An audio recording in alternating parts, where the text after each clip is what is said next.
Olá, eu me chamo Isaac e há muitos anos eu e meus dois melhores amigos, Leandro e Ronaldo, fazemos acampamentos, trilhas e etc. Crescemos juntos e inclusive nos formamos em áreas bem parecidas. Eu sou geógrafo, Leandro é formado em História e Ronaldo em Biologia. Na época, ainda no fim do segundo grau e meados da faculdade, conhecemos nossas esposas e aquele clichê, um casal sendo padrinho do casamento do outro. Eu fui o primeiro a casar. E inclusive já tínhamos combinado que um seria padrinho do filho do outro também. Eu não tive filhos. Muita coisa aconteceu. Tentamos por 2 ou 3 anos fazer uma viagem em grupo, mas sempre havia um empecilho. De repente era um aviso e não percebemos. Até que 3 anos depois, que eu já estava casado, conseguimos fazer um planejamento. E em janeiro de 1996, nós partimos para uma grande viagem. Tínhamos planejado por meses aquela viagem, de São Paulo ao Nordeste. Todas as paradas, todas as pousadas, todos os pontos turísticos. Até o veículo, que era a Kombi do meu pai. A minha esposa Glaucia que convenceu ele, prometendo que lhe daria um neto naquele ano. E no dia 10 de janeiro de 1996, partimos com malas, bolsas, cerveja, batidas, cigarros. Toda a orientação que nossas mães nos deram praticamente não foram ouvidas. Voltamos a ser adolescentes. Afinal de contas, tínhamos 20 e poucos anos e o mundo era pequeno para nós. Decidimos que depois daquela viagem seríamos adultos. E aí sim teríamos a nossa família. Eu já tinha a minha família e nem sabia. Logo que subimos a serra, já no meio da capital, percebemos um Fusca preto nos perseguindo. Mudei de caminho e ele continuava atrás. Eu percebi e dei um toque para o Leandro que disse já ter percebido. Os demais estavam distraídos, brincando de stop. Então paramos para abastecer. E alguns minutos depois, vimos o tal Fusca passar. Não deu para ver o condutor devido ao carro estar todo ensufilmado. Fui olhar a placa para qualquer eventualidade, mas estava sem letra, sem número. Mas anotei todas as características do carro. Chamamos o Ronaldo, enquanto as meninas estavam distraídas se preparando para ir ao banheiro. E ele deu a ideia de fingir que precisaria calibrar os pneus, ver o óleo, para dar uma enrolada e ficarmos o mais longe possível do carro. Eu e os meus dois amigos somos muito ligados, um no outro, e temos as mesmas ideias, na mesma sintonia. Voltamos para a estrada. Mais de 2 horas depois, já pegando a estrada perto do Rio de Janeiro, meu sangue gelou. Quando Leandro me deu um cutucão e virou os olhos ao nosso lado, o Fusca. Já pensei que teríamos problema. Eu acelerei e o carro ficou para trás. Não falamos nada.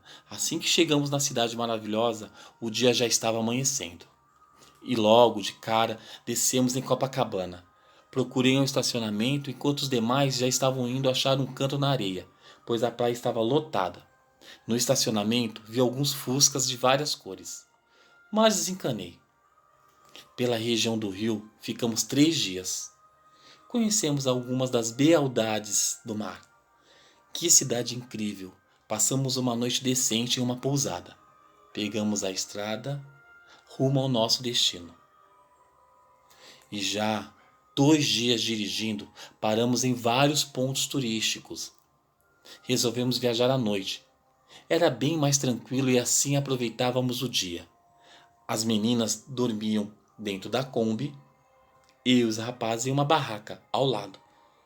Mas numa noite, já na região do Nordeste, Glaucia, minha esposa, nos acordou e falou: estou sem sono e já vi um Fusca preto ir e vir umas 3 vezes.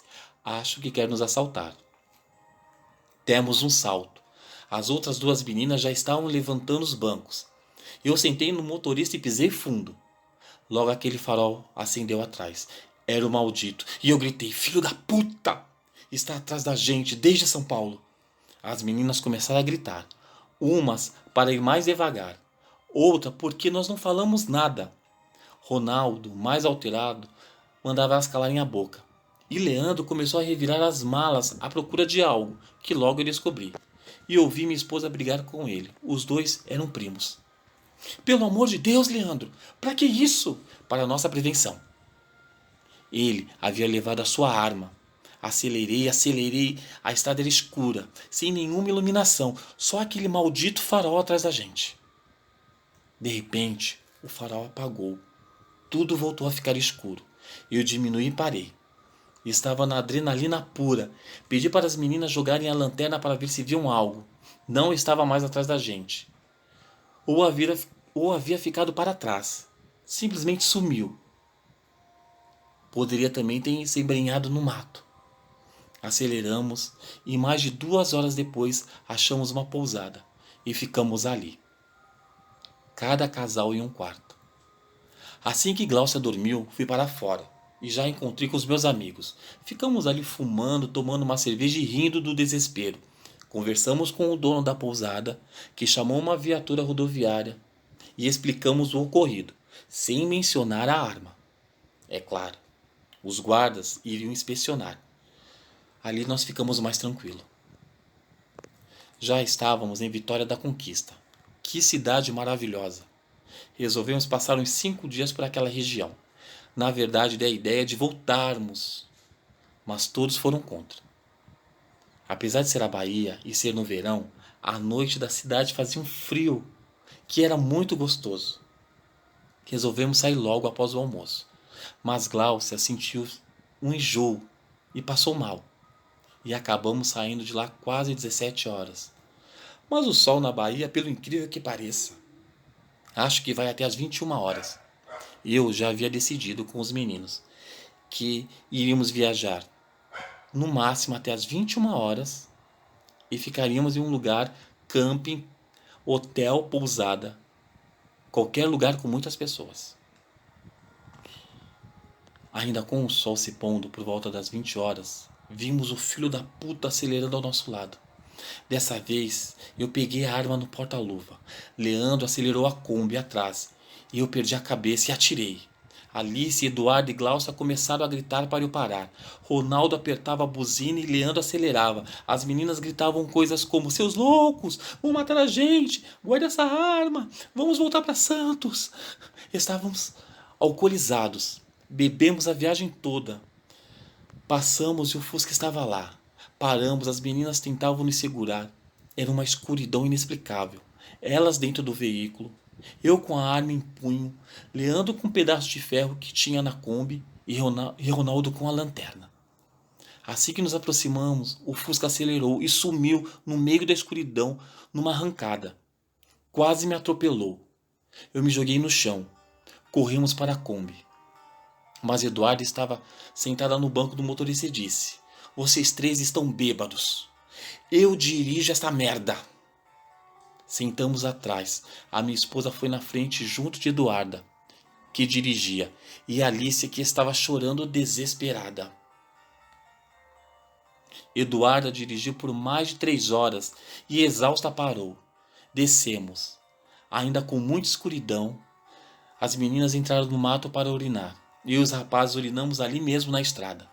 Quando o Leandro falou: tem um carro vindo ali. Corremos e nos escondemos no meio do mato. Para nossa alegria, era um carro rodoviário. Contamos tudo, mas ainda cheirávamos a álcool. Sorte que nenhuma das meninas bebiam. Eles nos acompanhou até a cidade de Anagé. Ali permanecemos uns dias, uma cidade bem tranquila.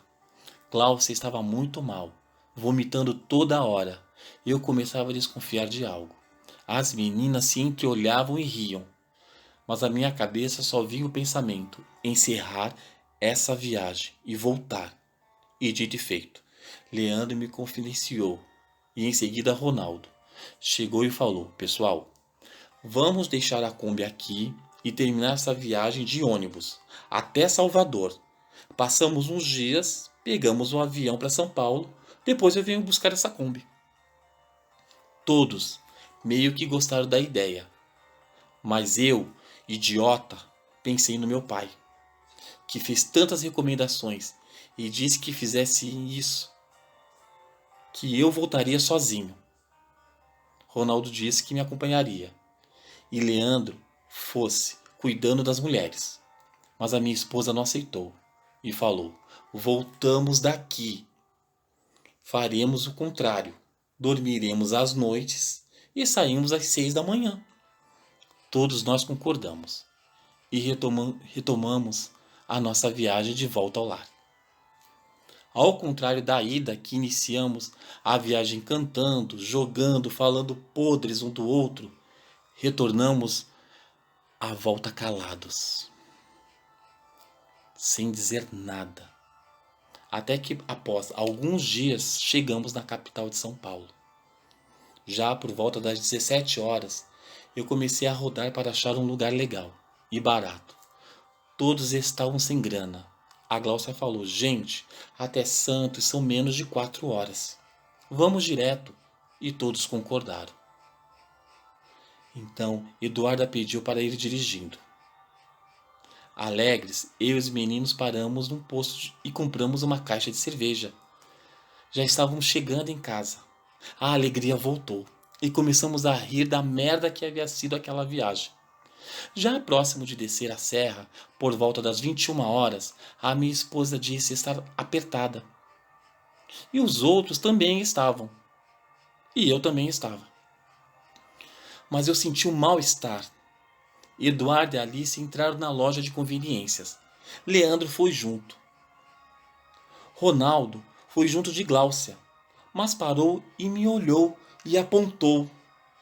Vi a minha amada esposa virar e sumir da minha visão. E eu tive a outra visão, a visão do inferno. Era o desgraçado do Fusca.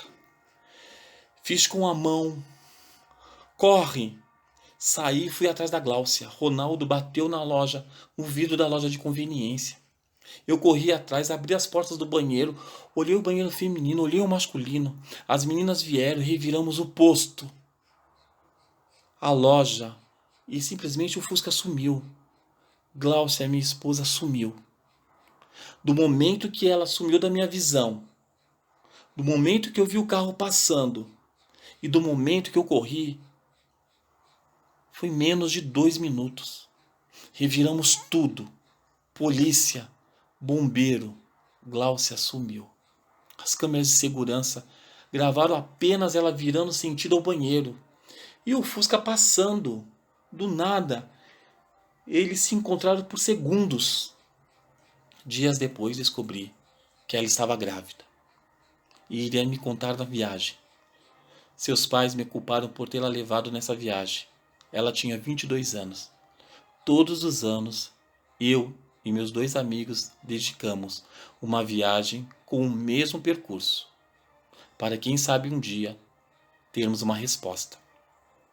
E já se passaram 20 anos e nenhum sinal